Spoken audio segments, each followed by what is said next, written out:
Anybody ever been on a deep sea fishing expedition where you go out at dark 30 in the morning and you do all those kind of things? Anybody? Anybody actually caught anything when you were out there? Limited out.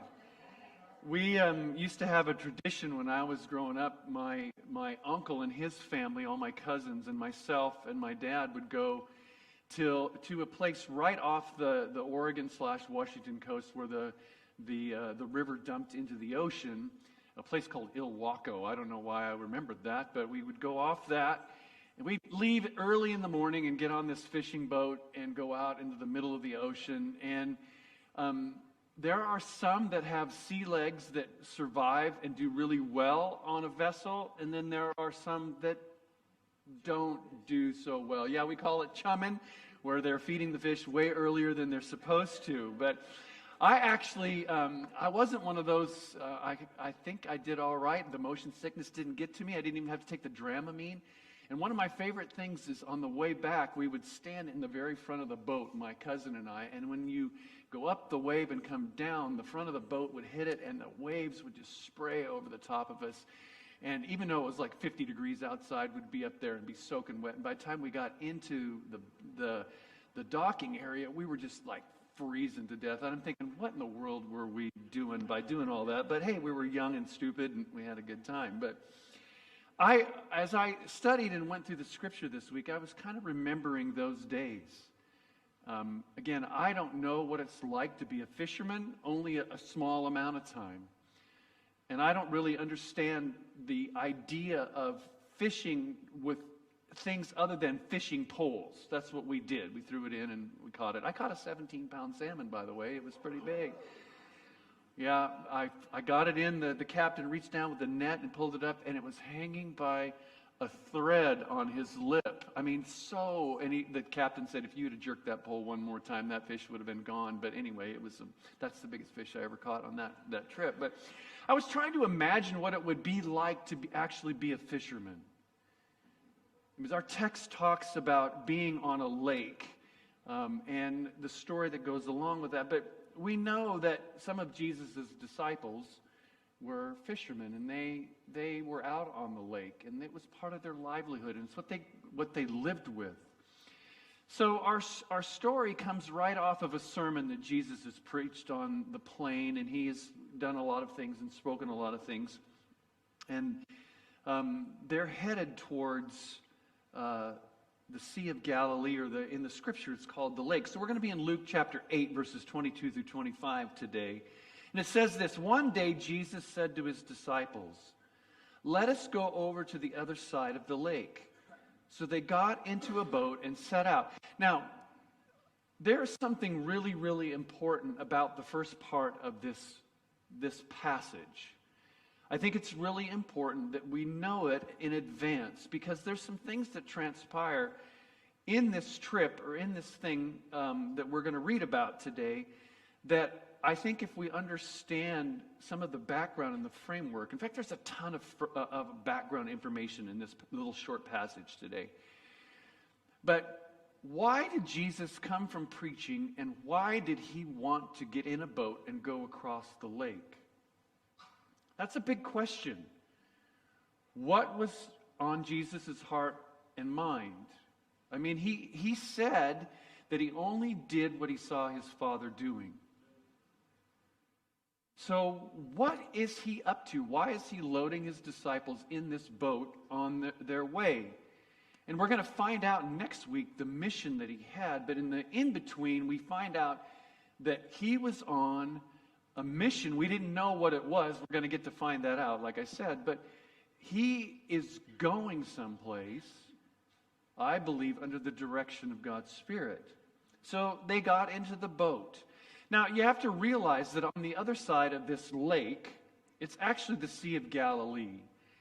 There were people that lived there that were predominantly Gentiles. During the time of Jesus, it wasn't considered really the land. I mean, it was in the vicinity of Israel, but mostly Gentiles resided there. Now, how many of you understand that for most Jewish people to rub shoulders with the Gentiles was not a real kosher thing to do? In fact, they tried to really avoid contact with them because their understanding is that if you rub shoulders with Gentiles who were unclean, you became unclean yourself.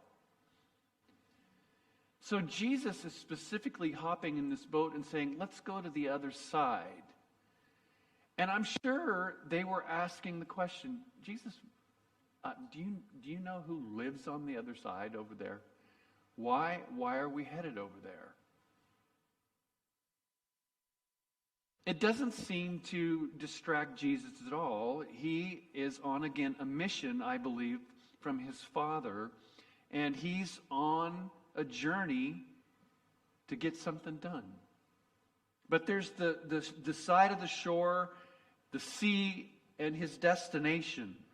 The lake, or the Sea of Galilee, I think I have a picture of it here. Its location is in the northern part of Israel. If you would go down a little bit farther, you would see the city of Jerusalem and the Dead Sea. The reason the Dead Sea is dead because it has an inlet but no outlet. All right, all the salts and all the things have gathered in the Dead Sea for who knows, thousands of years, and it really doesn't sustain any life because everything gathers. There's no outlet. Whereas the Sea of Galilee, or the Lake of Galilee, is in the north. It has an inlet and an outlet. There's a little bit of a sermon there. You can preach that one yourself. Something about having an outlet is really important. But so it's in the northern part of Israel, and so this is where many of Jesus' disciples, including Peter, James, and John, they resided. They fished on this lake regularly. Here's a view, a picture of the lake. It gives you an idea of just the sheer beauty of this giant lake. It's 13 miles long and 7 miles wide. So it's not this small body of water. It's actually a pretty large body of water. And here's an interesting feature about it. It's 680 feet below sea level. So some unusual things happen there. Because of its location, it has some very unique weather situations. We're going to talk about that in a minute. But it's a very interesting place because it is so far below sea level. So verse 23 says this, as they sailed, he fell asleep. Now you think about this. Here we have a really good insight and picture into the person of Jesus. I mean, a lot of us think that Jesus was just bulletproof, the Energizer bunny that had unlimited power, that ran around 24 hours a day, 7 days a week, that there's nothing that fazed him. He just had energy all the time. That he could just go whenever he wanted to go and do whatever he wanted to do. He was led by the Spirit, empowered by the Spirit, so just nothing stopped him.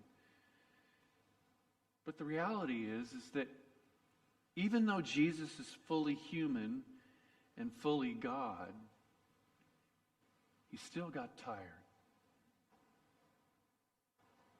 In fact, one of the Carolyn and I have been watching The Chosen. We're in season 2, I don't know, episode 4 or 5, and one of the episodes, it's a great. If you guys, that's a great show. Watch it. It'll impact you. But one of the shows we were watching, it showed. The scene is that the disciples had built a little camp, and they were off fixing the camp and getting the meal done, and Jesus was off literally praying for the sick. And you kind of get the sense that he was praying for the sick like all day long. And the disciples are taking shifts to make sure he's okay. And really the whole story is they're complaining about their situation while Jesus is off doing all this stuff all day long. And it shows him literally at the end of the day dragging into camp. He's so tired that he walks and says, hey, how are you? Have a good night. I'm tired. I'm going to sleep. His mother Mary, who's with him, gives him a hug, and then he crashes in his tent. And I've been really struck by the fact that Jesus is really human. And again, we understand his divinity as well. That is so mysterious. I don't know how fully human and fully God works together. I don't understand that. But I do understand that Jesus was really human.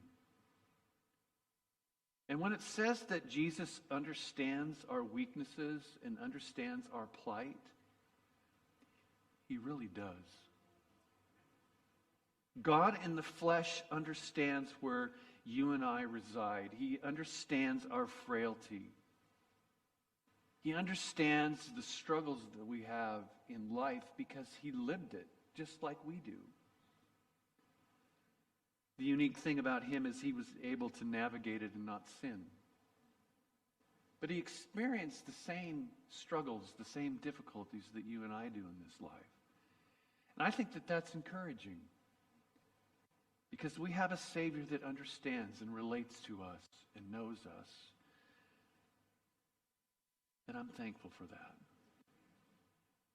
So here's what it says. He's asleep in the front of this boat. They've pushed out. And it says in verse 23, 24, a squall came down on the lake so that the boat was being swamped and they were in great danger.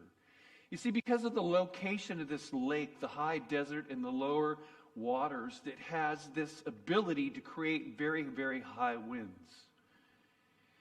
And these types of storms are known and are common on this lake. In fact, it's been said that at times the waves can be in these squalls that come up very quickly. They're almost unpredictable at times. But the waves can be 20 feet high. Now, I didn't grow up in Southern California, but I spent a lot of time, and I spent a fair amount of time at the beach. And I would go in the water. I had my own built-in body surfing longboard. I could body surf really well because of just my build. I would go in the waves when they were between 4 and about 6 feet.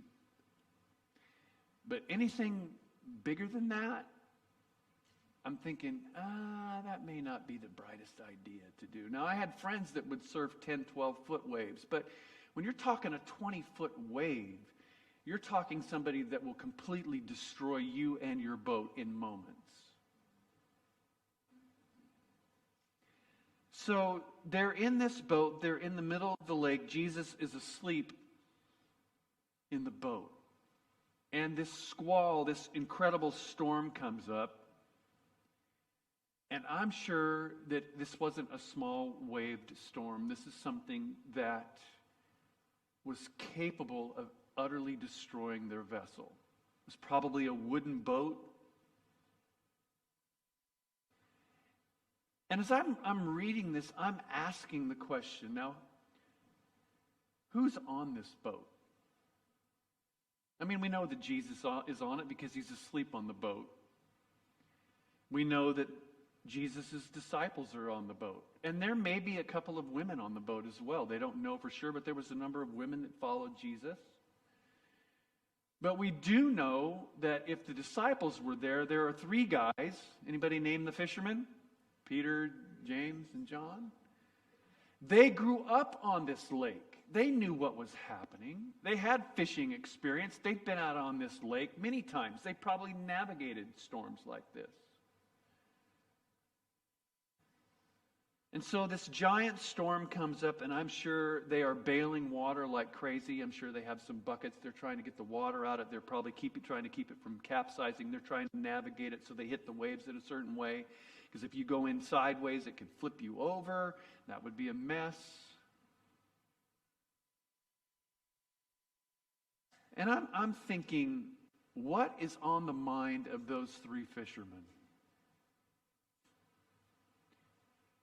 I mean, again, they've navigated things like this. They've known when to get off the lake and when not to. They've been able to probably discern the weather and say, hey, we need to get off this puppy pretty soon or we're going to be in trouble. And I put myself in those 3 fishermen's situations. Here they are the experts in how to navigate this, and now they find themselves in a life-threatening situation. Can you imagine what they were thinking as this storm's going on?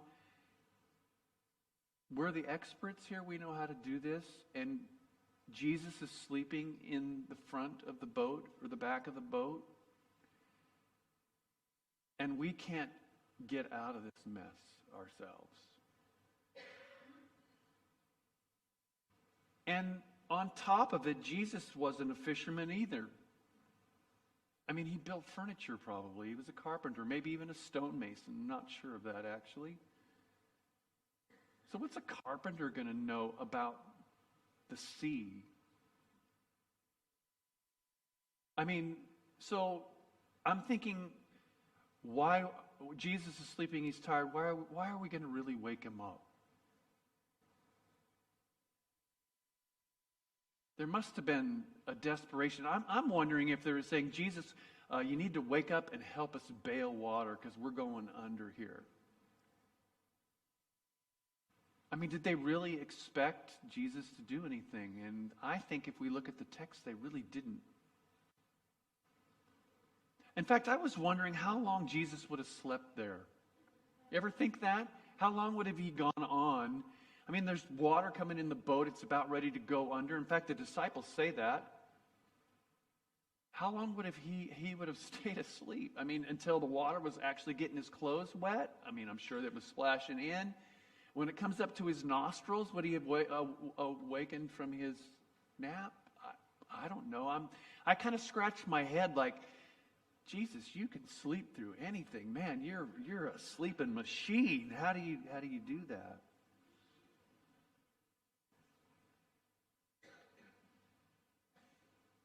These guys knew how to do it, but yet it wasn't working for them.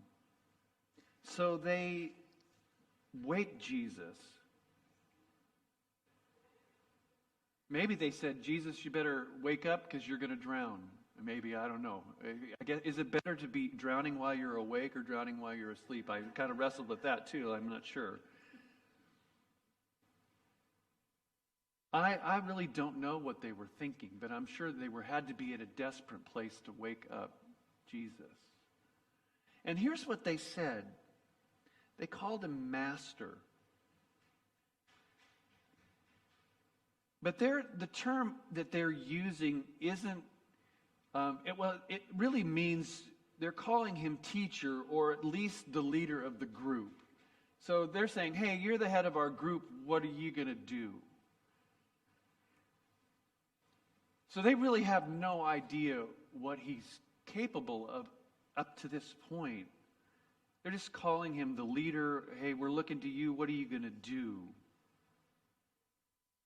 And as I read this, I find myself in this part of the story. We can call Jesus Master and Lord, but do we really fathom who he really is?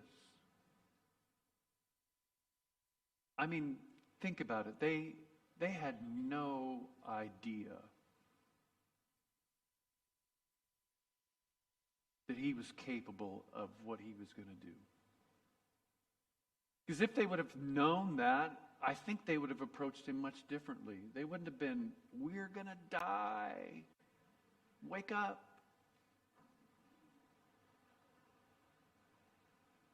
So Jesus gets up and rebukes the wind and the raging waters. The storm subsides, and all was calm.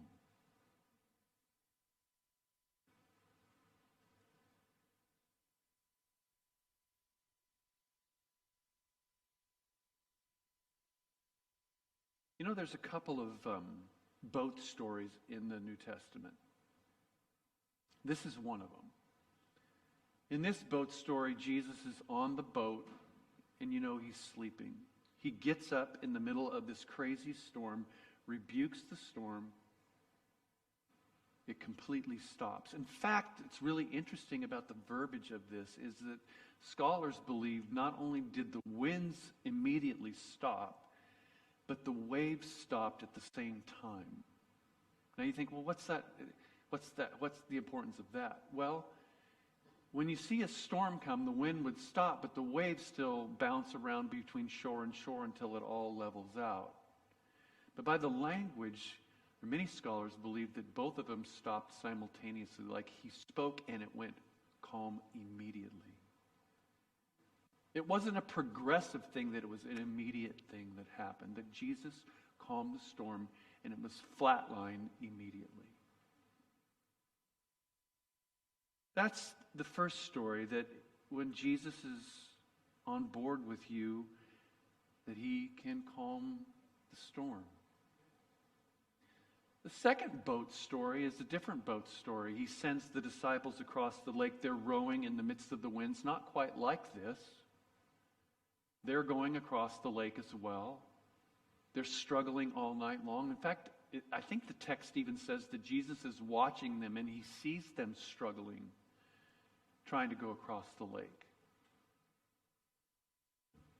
And in the middle of the night, you know the story, he comes walking on the water.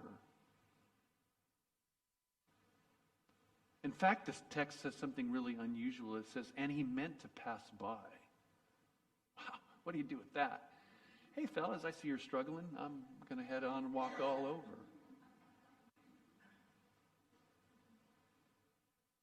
But they yell at him, and this is where Peter gets an opportunity to try out water walking, walks for a few steps, bites it in. Jesus rescues him. And then an interesting thing happens. It says that once Jesus is on the boat, they're immediately at the shore. Go figure that one out. Either way, God is going to miraculously calm the storm, or he gets you through the storm and helps you arrive where his destination is.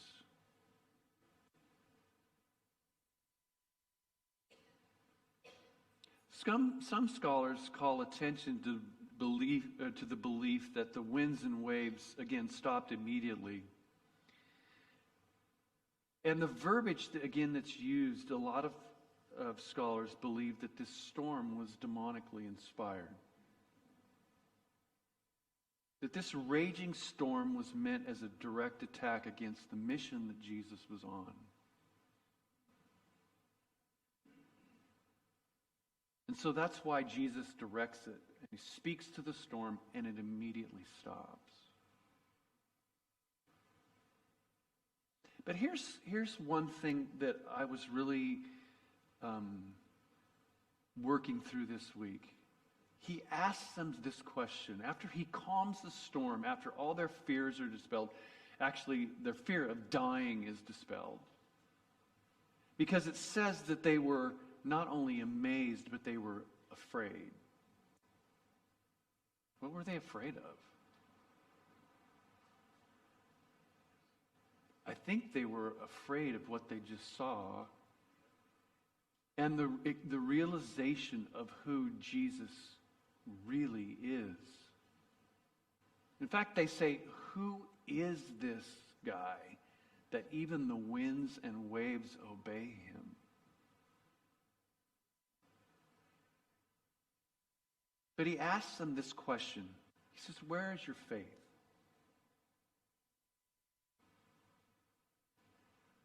Well, the context of that question on faith is that if you read the previous chapters, they've just witnessed a ton of the miraculous.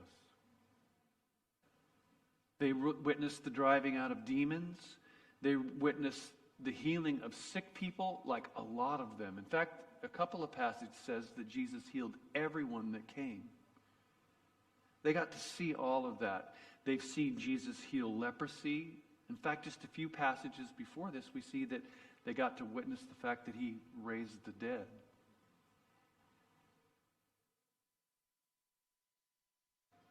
So he asked them, where is your faith? Have you not seen enough of who I am to come to me in faith? Well, the answer to it is that it really didn't, at least at this point, matter what they had seen previously. It wasn't enough. And they came to Jesus in fear. Fear for their lives, fearful that he... In fact, they said, Jesus, don't you care about us? Don't you care that we're going to perish? Well, the answer is, of course he does. We see that he cares deeply for humanity. He cares deeply for his friends. And even though they came in fear, he still calmed the storm.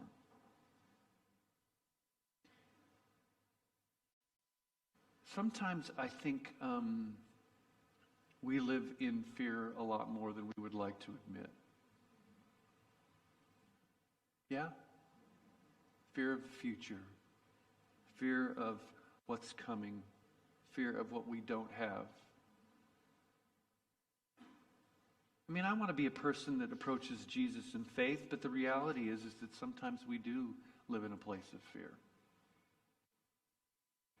And we can get down on ourselves, and I'm not saying that we should always want to live in fear, but the reality is that Jesus still came and met them, even when they came to Jesus in fear. The important thing is that they came to Jesus.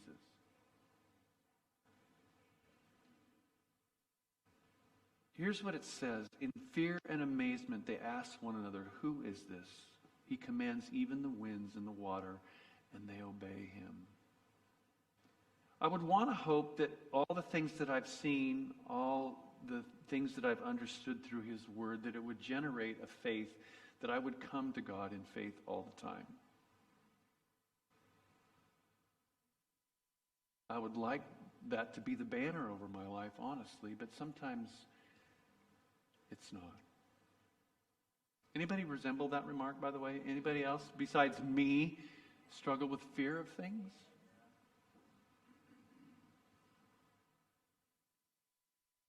I wonder what it would have been like if they would have really grabbed a hold of what Jesus had done and who he really was, and they would have said, "Hey, Jesus, we know what you've done before. We saw you raise the dead, heal the sick, provide for all those things. We've seen all that stuff. So, hey, we're in the midst of stuff. Go ahead and sleep. We'll be all right." And if they were too worried, we could say, "Jesus, hey, can you just speak and let the storm stop so we can get on with our journey?" Wouldn't that be nice if that's the way we lived our lives? And sometimes we do. Sometimes we come to God in faith, and we do that. I want to land more on that side, to be honest. But the reality is that sometimes we're frail. We don't understand. And here's the thing that I really understand is that even in the amount of understanding that I have, I really don't know how powerful and amazing he is. I don't understand. These same fishermen, one of them by the name of John in the book of Revelation, has a vision on the Isle of Patmos. This is the one that John, when he writes his gospel, says that he was the one that Jesus loved. Or some scholars say it was John saying the one that Jesus kept on loving. I think both could be possible. Probably the latter is the better one, because that's the way it is. This is the one that was Jesus's, probably one of his best friends, one of the three. Out of all of the disciples, probably John knew Jesus more than any. And when John has the revelation and Jesus, he sees a picture of who Jesus really is, it wrecks him. He falls to the ground. He has no ability to stand in his presence. Isaiah had the same experience.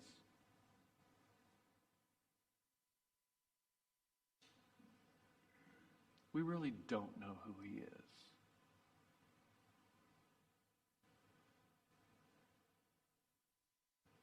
But I want to say that he is greater than our imaginations. He is more capable than anything we would ever go through. And yes, we want to always approach him in faith, but sometimes we, in our frailties, just have to come to God and say, "Lord, I believe, but help my unbelief." as Thomas did. And the amazing thing about a loving Jesus who is fully human, he understands that weakness, and he meets us in the midst of our fears as well. I'm thankful for that. Let's stand.